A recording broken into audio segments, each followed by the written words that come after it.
Two questions people frequently ask me is, what manuscripts did you use for the Apostolic Bible Polyglot? And the second is, what got you started with translating the Bible? Well, the answer to these two questions somewhat goes hand in hand. Well, I didn't sit down one day and decide to translate the Bible, but the process happened over a long period of time. In the mid-'80s, I was attending a megachurch in Southern California where the emphasis was on studying the Bible. But when discussing the Bible, some people had the King James Version, others the Revised Standard Version, others the New American Standard, and so forth.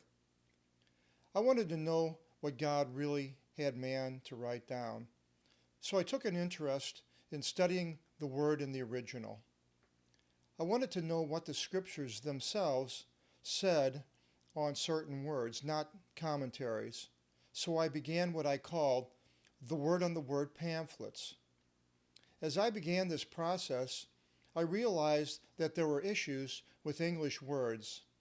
As an English word in the King James could have different Greek parent words, with each Greek word having a different meaning, and sometimes two or more different English words came from only one Greek parent word.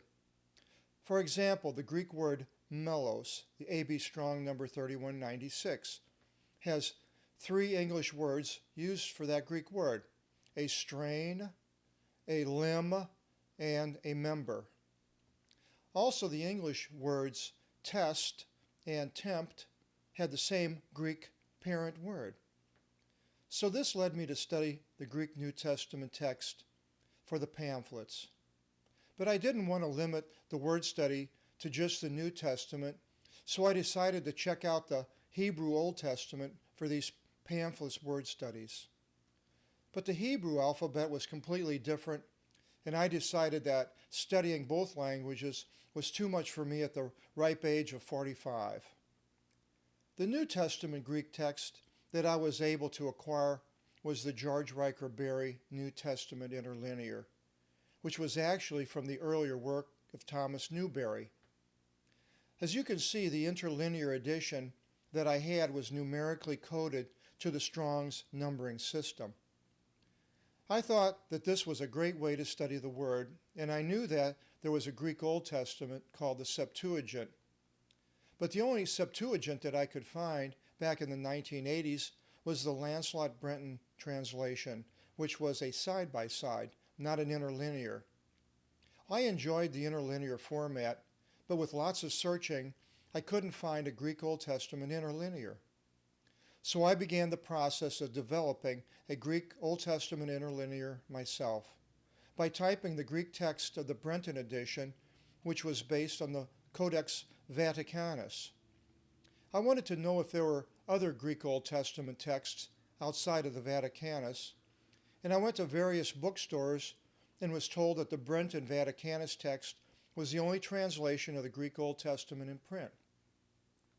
So I asked, well, how about other Greek Old Testament texts not translated? No one had an answer to this, as Brenton was the only Septuagint in the bookstores. Fortunately, with a little searching, I ran across the book, An Introduction to the Old Testament in Greek by Henry Barclay Sweet, Cambridge at the University Press, 1902. From reading this fascinating book, I began learning about manuscripts and printed editions of the Greek Old Testament. I studied manuscript transmission, but decided that it was too difficult deciphering Greek handwriting, and sometimes bad handwriting at that. But in Sweet's book, he had a section on the first printed editions of the Greek Old Testament.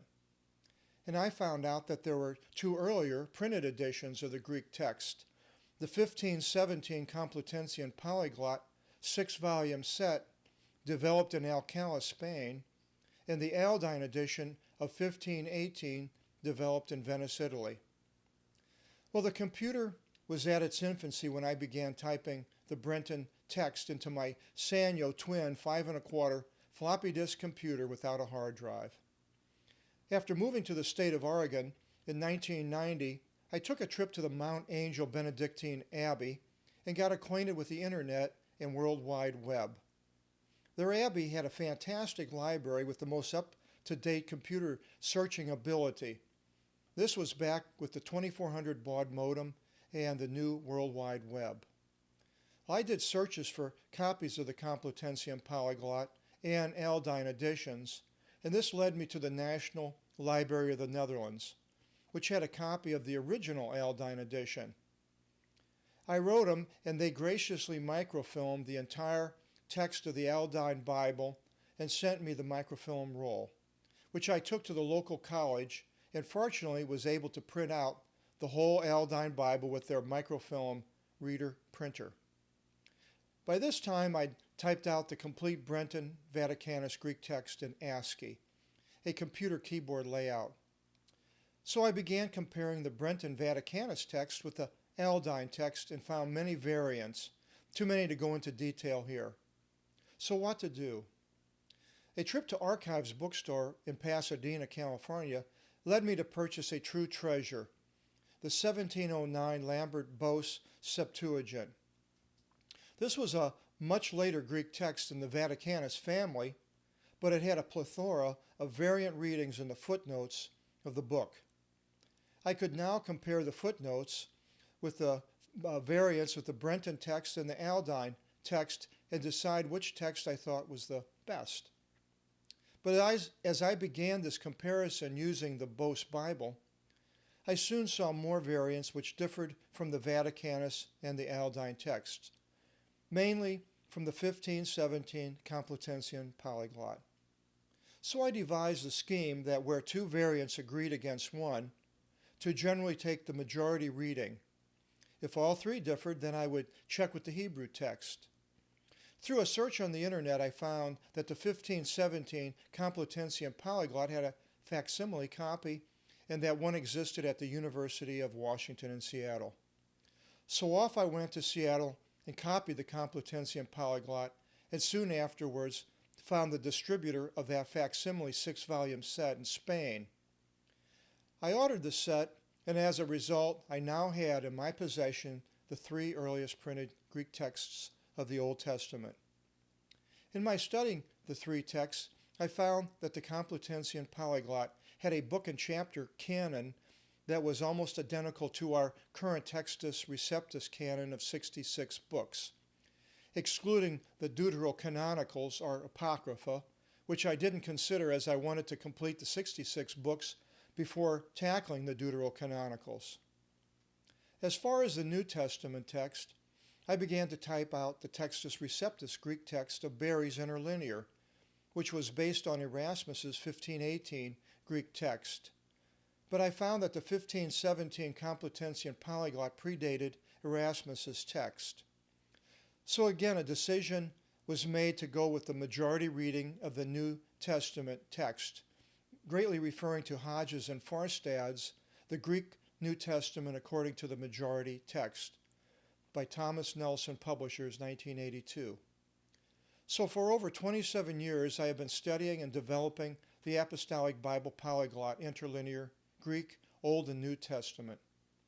In addition, I photocopied the 1709 Lambert Bose Septuagint and added it to our A.B. Bose CD-ROM, which is available on our bookstore. So now you can see the variants yourself that I had to deal with. Well, more videos will appear on these various subjects on our Apostolic Bible video channel, and I hope that you'll check out our website, apostolicbible.com, and the Apostolic Bible Polyglot itself and its helps. God bless.